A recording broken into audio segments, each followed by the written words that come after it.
Fala, meus amores, tudo bem com vocês? Professor Eduardo Ribeiro de História aqui. E hoje, meus amores, vamos falar sobre as revoltas nativistas no Brasil colonial. Revoltas nativistas, sim. A gente tem que ter uma noção do seguinte e diferenciar os conceitos, né? Existem revoltas nativistas e existem revoltas separatistas. As primeiras que ocorrem no Brasil colonial são as nativistas, depois se geram as separatistas e depois a independência propriamente dita. O que seriam revoltas nativistas? São revoltas cujo o interesse, cuja a noção das pessoas que estavam fazendo não era a de buscar uma ruptura territorial, ou seja, eles não queriam independência do território onde eles estavam, não era algo contra o rei, é uma espécie de protesto mesmo, certo? Já as revoltas separatistas, estas sim, elas têm a intenção de romper aquele território com o rei. Um exemplo de revoltas separatistas que veremos falar posteriormente é a Inconfidência Mineira, certo? Ela queria a separação de Minas Gerais do restante do Brasil. E a gente também tem a Revolução Pernambucana de 1817, que é uma outra revolta separatista.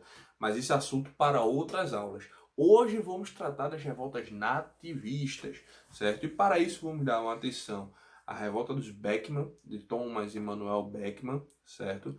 Vamos dar uma atenção à Guerra dos Emboabas, vamos dar atenção à revolta de Vila Rica e vamos falar sobretudo, especialmente, certo? Adivinhe, uma guerra que é daqui de Pernambuco. Nossa, você nunca ouviu falar? Que pena. Batalha dos Mascates ou Guerra dos Mascates. Essa é daqui, tá certo? Então, preste atenção na nossa aula, que nós vamos falar sobre todas essas revoltas nativistas a partir de hoje. A primeira que vamos falar é sobre a dos Beckman. E aí, interessante a gente falar dos Beckman. Por quê? É uma revolta complicada. E não complicada no sentido de compreensão. Complicada, que eu digo, no território, naquele período. Certo? A revolta dos Beckman, ela é interessante porque os jesuítas eles estavam criando certos conflitos dentro da localidade. Certo? Então a gente tem uma divergência muito grande acontecendo entre colonos e jesuítas. Essas divergências que aconteciam, essas divergências que ocorriam, giravam em torno de um eixo comum: o problema da escravidão indígena. Os colonos queriam escravizar os indígenas. Os jesuítas iam lá, catequizavam eles assim: amém, em nome do Senhor, você não é mais escravo, amém. E o índio, no meio do processo, disse: opa, eu não sou escravo não, novo, fechou. Só que isso esbarra no interesse dos colonos, né? Os colonos doidos por mão de obra escrava, e comprar escravos africanos tem um custo alto, certo? Como a gente viu, desde o ano de 1600, certo? A mão de obra escrava africana ela se torna preponderante no Brasil, mas isso não quer dizer que por ela se tornar preponderante, a mão de obra escrava indígena deixou de ser utilizada, não. Em algumas determinadas regiões, como é o caso do Maranhão e territórios da região amazônica, a mão de obra escrava indígena era a maioria, mas, mas os jesuítas não queriam admitir que a escravidão indígena ela continuasse existindo. Eles não queriam que ela continuasse existindo. Achavam um ato desumano. E com certeza é, né? Eles começaram a criar problemas com esses colonos. E os colonos começaram a dizer: opa, lá vem o jesuíta. Vai querer mexer com a gente de novo, é? Acredito nisso não. Pelo amor de Deus. E aí começam as brigas, né? Os colonos invadiam o território dos jesuítas, roubavam indígenas que estavam lá sendo protegidos e levavam para ser escravos. Aí daqui a pouco viu os jesuítas, reclamavam com o capitão da capitania, com o donatário da capitania. Ele ia lá, dava um sermão e trazia de volta. Aí daqui a pouco eles iam lá, invadiam de novo e roubavam. E ficou aquela confusão, aquele cabo de força sem fim. Aí os jesuítas, para resolver o problema, disse: ah, é? Beleza, tranquilo. Pegaram a cartinha, fizeram a cartinha. Adivinha para quem? Para Vossa Alteza, o rei. E escreveram para o rei reclamando da situação dos colonos, dizendo que era um absurdo o que estavam fazendo. passando por cima da sua autoridade clerical. O rei, quando ele vê aquilo, disse, e automaticamente ele cria um aparato legislativo que proíbe a escravidão indígena no Maranhão. Aí os colonos se irritam. E não foi pouco, tá? Não foi pouco, não, foi muito.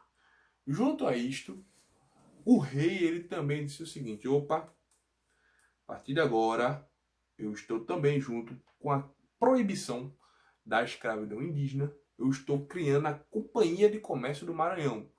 Que a Companhia de Comércio do Maranhão, ela agora vai ter exclusividade, certo? Na venda das chamadas drogas do sertão, que aí, para quem não lembra, o que é a droga do sertão? Não tem nada a ver com entorpecentes que se utilizam hoje, certo, pessoal? Nada a ver com entorpecentes.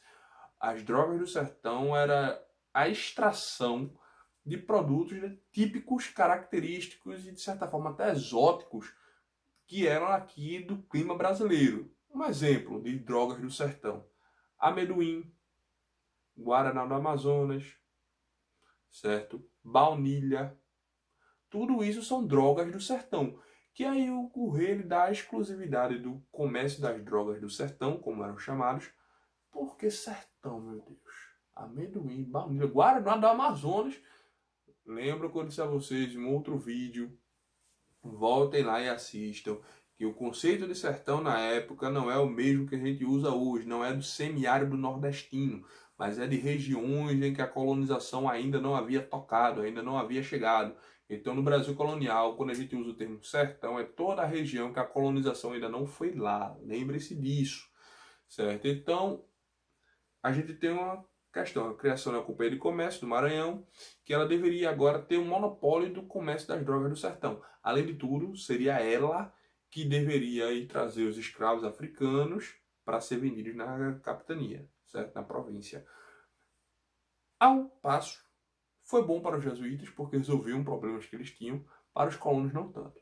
Porque a criação da Companhia de Comércio, ela trouxe consigo um problema, que os caras chegaram vendendo as drogas do sertão, os escravos, ao preço que queriam. A preços extremamente abusivos. Aí isso gerou a indignação desses grupos, certo? Sobretudo de grandes proprietários que acharam que estavam sendo prejudicados, tanto por jesuítas que se meteram, geraram o problema inicial, quanto por essa companhia de comércio.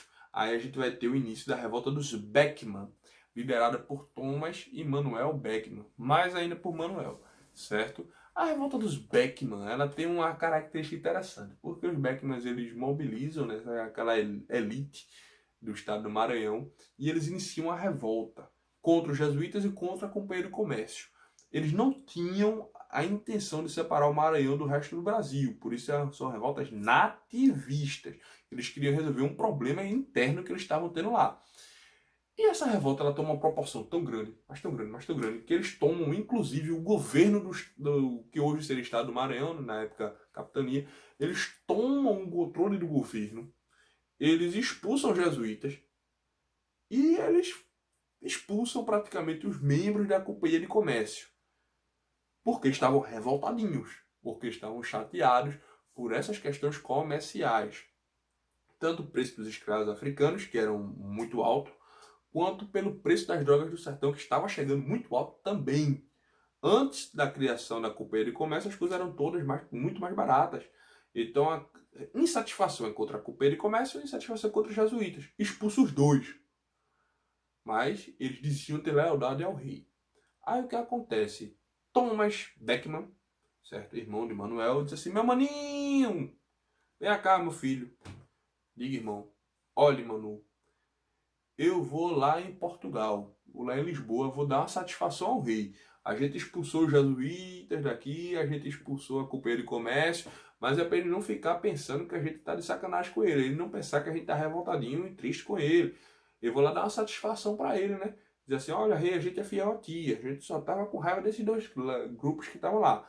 Mas aí o senhor pode mandar um governante para lá que a gente entrega o governo, a gente só estava chateado com isso. Mas ainda bem que o senhor é um bom ouvinte e escutou nossa solicitação, nossa reivindicação. O senhor é um amor, rei. Amor eterno ao senhor. O Manuel Beckman olha assim e diz, meu irmão, boa ideia, puxa, vá-se embora, avisa ao rei que nós fizemos essa tão boa ação, que nós somos fiéis a ele, fizemos essa boa ação, para ele confiar na gente, porque foi uma ação em nome dele mesmo, para colocar esses ladrões para fora. Veja, pensamento dos caras. Thomas Beckman ele vai para Lisboa. Quando ele chega lá, que ele conta a história ao rei, porque sim, contar a história ao rei, até porque na época a gente sabe que não é, os meios de comunicação não são como os de hoje, né? Que acontece uma revolta em algum lugar na mesma hora, não digo nem minutos depois, na mesma hora a gente já recebe a notícia no WhatsApp, né? Nossa, no celular. Então, as ferramentas comunicativas na época eram muito mais difíceis, né? Então, quando acontecia alguma coisa, meses depois que se chegava a notícia, né? Sobretudo de um continente para outro, né? De Maranhão para Lisboa, de São Luís para Lisboa é muito longe. Quando Thomas Beckman chega lá e diz, olha, rei, tem uma novidade para contar para o senhor. O rei recebe ele, né? Porque é um cara rico, um cara de posses e você sabe que quem tem dinheiro tem privilégio, né? O rei disse, diga meu filho, e ele contou a história ao rei. Olha, rei, a gente fez isso, a gente fez isso, a gente fez isso. O rei fica, o quê? É, rei, não foi bom? O rei olha para ele e diz assim, manda prender esse miserável. Prende. Ah, rei, eu sou fiel ao senhor, prenda esse miserável. É fiel a mim? Você sabe quem foi que autorizou a acabar com a escravidão indígena lá no Maranhão? Foi eu, jesuítas pediram, mas quem autorizou foi eu. Você sabe quem criou a Companhia de Comércio? Foi eu. Então vocês fizeram uma revolta que foi contra mim. Não, rei, não foi contra o senhor, não, foi contra eles. Foi contra mim que autorizei os dois. Então, prenda esse miserável. Ah, rei, prende. Prenderam o Thomas Beckman. Agora, vem cá, pessoal, vamos fazer uma reunião aqui. Eu quero uma pessoa para governar o Maranhão, eu quero navios, certo? Com um aparato militar, e a gente vai enviar isso para o Brasil, para o Maranhão, a gente vai prender o irmão dele, Manuel, a gente vai acabar com o movimento, a gente vai sufocar o movimento e vai reconquistar o território. Certo? Certo. E assim o rei manda fazer. O pessoal, quando chega no Maranhão, Manuel Beckman, ele pensa que tá tudo muito certo, ele diz, opa, acho que foi meu irmão chegando, ó, um navio português, o rei ficou tão feliz com o que a gente fez que mandou até trazer ele em casa, coisa boa. Maninho, cadê tu? Daqui a pouco, quando o navio atraca, que desce, pega ele, pega. Pegaram o Manuel Beckman, sufocaram o movimento, readministraram o Maranhão. Só que depois que prende o cara, eles olham assim, sério, não é que essa companhia de comércio foi uma má ideia? Acaba a companhia de comércio, mas deixa os caras presos. Deixa eles presos para eles aprenderem que o que vale é a vontade do rei. Aí o que acontece? Manuel Beckman é assassinado, certo? Ele que foi o grande líder de fato do movimento, ele recebe pena de morte. O irmão dele, Thomas, ele recebe pena de degredo. Degredo é o seguinte, a pessoa cometeu um crime, aí em vez de ela ficar presa, ela não precisava ficar presa, ela ficava solta. Mas ela era jogada num canto totalmente diferente, que ela não conhecia ninguém, muitas vezes de cultura e línguas totalmente diferentes. Na época do Brasil colonial era muito fácil, quando um colono brasileiro cometia um crime, jogava o cara nas possessões portuguesas na África, ou então em Goa, na Índia. E o cara ficava num continente diferente, com gente que ninguém que ele conhecia, sem dinheiro, com língua diferente, cultura diferente, e ele ficava lá uma morte, né? Praticamente, sem ver a família, sem ter notícia, por 20 anos, 30 anos, quanto fosse a pena de degredo. A família não sabia o que acontecia com a pessoa. No caso de Thomas Beckman, por ele ter dinheiro, ele não é jogado em outro continente, na África, na Ásia, ele fica em Pernambuco. Ele fica em Pernambuco por 20 anos, passados 20 anos da pena de degredo, ele volta para o Maranhão e volta a comerciar. Agora o irmãozinho dele, né, Manu, o bicho pegou, morreu. E aí a gente tem de novo, né, nesse processo, a escravidão indígena já está proibida e permanece dessa forma, a não ser em casos de guerra justa, como já falamos na nossa aula de Brasil colonial, certo? Lá no início, o início da colonização brasileira. Mas essa é a revolta dos Beckman. Alguma dúvida, pessoal? Ou tá claro, fácil, tranquilo? Acredito que deve estar para lá de fácil, né não? A revolta dos Beckman é muito tranquila, como uma revolta nativista. Bom, amores, de toda forma, tão curiosos para ver as outras? Eu também tô, né? Então vamos assistir nossa próxima videoaula, tá certo? Para vocês, um beijo, um abraço e até a próxima, tá bom? Tchau, tchau.